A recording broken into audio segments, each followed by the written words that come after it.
Hello guys, अस्सलाम वालेकुम। आपके साथ अजीम खान और आज मैं आपके लिए मैं आपको दिखाऊंगा Oppo F1S का पैनल कैसे चेंज करते हैं। चलिए वीडियो स्टार्ट करते हैं।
गाइस ये फिट हो चुका है, पैनल हमने फिट कर दिया। अब हम इसे ऑन करके ज़रा चेक कर लेते हैं कि क्या ये चल रहा है कि नहीं चल रहा।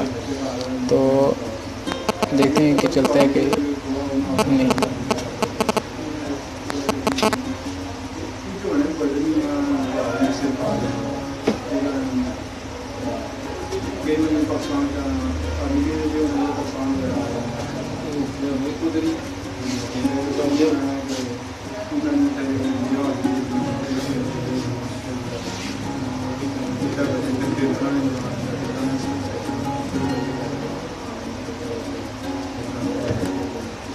गाइस ये चल चुके हैं, देखिए ज़रा। ठीक है, अब इसकी हम फिटिंग कर देते हैं वापस। अब इनको फिट करेंगे वापस जैसा कि लगा हुआ था पहले। चलिए फिर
आपने जब पैनल फिट करना तो आपने चेक कर लेना कि इसका फिंगर चल रहा है कि नहीं चल रहा। ठीक है, ये अभी अच्छे से काम कर रहा है।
वैसे ये फिट हो चुका है और ये बिल्कुल ठीक से काम कर रहा है। अगर आपको हमारी वीडियो पसंद आए तो प्लीज़ हमारे चैनल को सब्सक्राइब कीजिएगा और अपने फ्रेंड्स से शेयर कीजिएगा। Thank you very much.